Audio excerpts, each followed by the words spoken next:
There is a situation that has developed in Venezuela, and I think a lot of North Americans would be very interested to learn about it. It has to do with Costco and Sam's Club. To really put this in the proper light, though, I'd like to walk you through a very quick analogy, and I think this will be something that everyone, at least in North America, can wrap their mind around. Let's say one day you won the lottery and you won $1 million. So you decided, well, $1 million isn't enough to live on for the rest of my life, and I don't want to work again. So I'm going to build a big metal building on the back of my property. And here's what I'm going to do. I'm going to put it right behind the house here, right in the neighborhood. I'm going to go down to Sam's and I'm going to go down to Costco. And I'm going to use my financial muscle now to buy up as many of these goods as I can, the bulk goods. And then I'm going to go and I'm going to set up little shelves in my metal building in the back. And I'm going to sell them single instead of in bulk. And of course, mark it up a little bit. And I'm going to sell it to my neighbors here right in the neighborhood. I'm going to make up some flyers and I'm going to go out and say, I have all of these things and it's going to be cheaper for you to shop here than it would be at the regular grocery store.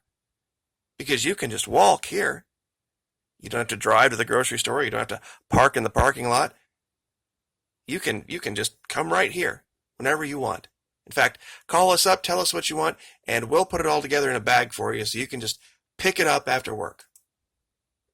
Sounds like a great deal, doesn't it? In fact, I'm going to buy giant 50-liter drums of olive oil. Bring your own container, and I'll just charge you by the ounce. Just between you and me. And if your kids are hungry, I'm going to buy up a whole bunch of these take and bake pizzas, and I'm going to get myself a pizza oven, and I'm going to cook the pizzas and cut off the slices. And of course, they'll be, $1 or $2 a slice. But gosh, having your kids come here, right here in the neighborhood, a lot safer, and you can trust me, I'm one of your neighbors. Oh, and for all the sports fans out there, I'm going to buy a bunch of big screen TVs, and then I'm going to get one subscription to NFL Sunday Ticket, and I'm going to have all the games on, and if you want to come down and watch, it'll be like, $3 per game, per person. And we're going to get some couches and some chairs and some beer and everything. And, everything will have a small cost to it, but way less expensive than if you went to like a normal bar or tried to buy this yourself. Yep, and it'll be right in the backyard.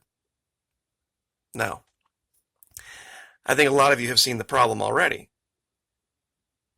Once word got out that you were doing that, it wouldn't be very long, more than likely, before you got a knock on your door and someone asking you about zoning laws, someone asking you about a business permit, someone asking you about insurance. If you have employees, are you paying workers' comp? What are you doing for parking if people are driving there? You see, that's illegal in this wonderful neoliberal capitalist paradise, the free market haven of, the whole world. You see, it's illegal. People think that they don't live in a socialist society when they really do. Government would step in and stop you. And they would seize your stuff and you would be fined. They would order you to take the building down. You couldn't do that. Oh, and what if you said, you know what, if you have EBT cards, don't worry, we're not going to have any of those little weird machines. We're going to just basically give you 2-to-1. You give us the EBT card and the code, and then we'll go down to Sam's or whatever grocery store, and then we'll use that to purchase the goods. You don't have anything to lose, and gosh, just imagine how great it'll be for everyone. So here's the story. Costco in Caracas, how Florida goods flood Venezuelan stores. This is something I warned about months ago. While our current leader wants to drive Venezuela's quote-unquote socialist ruler out of power with economic sanctions, There has in fact been a burgeoning influx of American-bought goods from Nutella spread to Oreo cookies. Wait until you hear this. Many toiletries, food items, and other imports became impossible to find during Venezuela's economic implosion under President Nicolas Maduro. See how they do that? They don't talk about the real reasons. They talk about the implosion, and then they just give it, somebody to blame. Yet now they line the shelves in scores of new, you ready for this? US dollar only shops known as bodegons. Bodega, I don't know how they pronounce this. I've never seen the word in my life. Providing an unlikely safety valve for Maduro. The reason? Venezuelan businessmen have taken advantage of his government's quiet abandonment of price, currency, and import controls to buy direct from U.S. wholesalers, including Costco and Walmart. Now there's a catch to this. The goods are delivered to Florida-based door-to-door services run by Venezuelans in Miami, according to 11 interviews with customs agents, operators, and businessmen. The products move in bulk via shipping companies with bases in South Florida who have this year enjoyed a 100% exemption of import duties and waiver of some paperwork at the Venezuelan end. Quote, everything our customers want from the United States, we've managed to offer here. Enthused Hector Mambel, who runs a bodegon in Puerto Cabello, port with a mini Walmart sign outside, using the same design as the U.S. giant he buys from. Imagine trying to do that here. Go grab a little Walmart sign and put it out in front of your little metal building in the back of your house. The shift shows how Venezuela's economy is evolving to survive sanctions that have hit oil exports. The trade from Florida does not violate the current leader's sanctions because they target business with Maduro's government, not with private entrepreneurs. It has, however, bemused some Venezuelans used to constant anti-imperialist rhetoric. Now, here's what they aren't telling you. You ready for this? People are buying the goods at these dollar-only bodegons with dollar remittances sent from family abroad. They don't take bolivars. Now, here's what's really happening.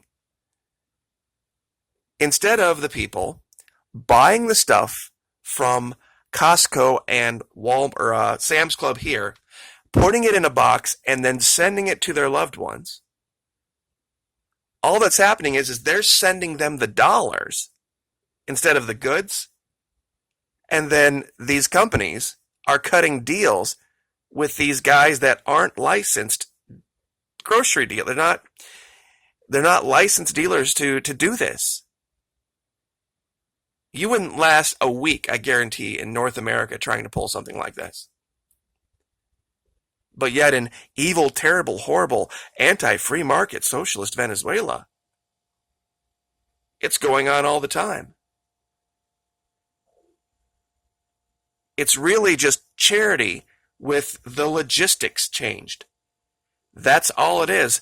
That's why Maduro doesn't care.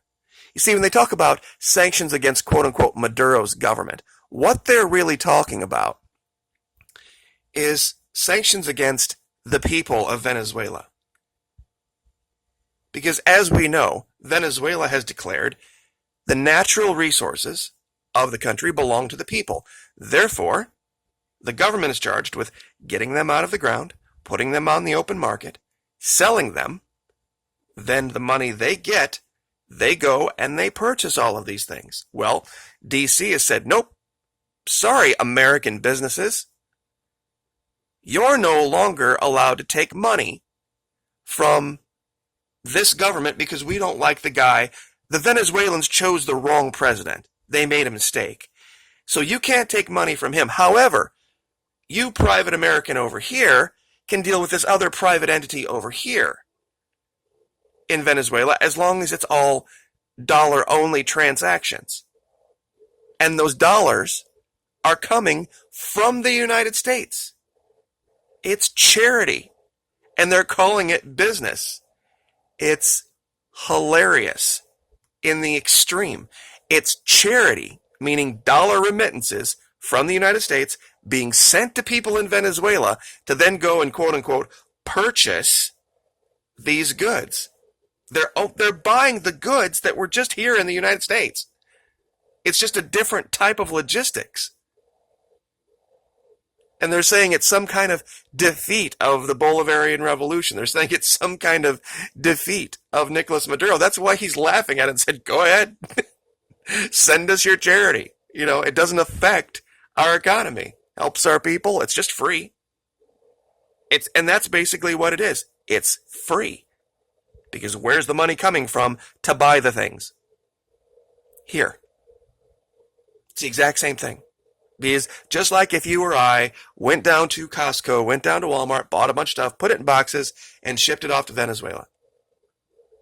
Exactly the same thing. But of course, that's not what the story is going to lead you to believe because of the way they use psyops, trying to blame the collapse on Nicolas Maduro and his government and all this other crap. This is the game these hyper-wealthy psychos in Miami, in Parkland, actually. Parkland, Hialeah, Weston, all of these areas of Miami. This is the games they play. They couldn't win in an election. They couldn't count on D.C. to install a president. So now they're creating this make-believe economy that doesn't exist based on charity. They send the dollars to all of these people, then they ship the goods, and then because the transaction takes place there instead of here, it's some defeat of the... It's hilarious, really. And it is. It's just as hilarious as if you built a building in your backyard and decided you're going to be your own little make-believe mini-mart. And you're going to just do everything that people get at the, local business district.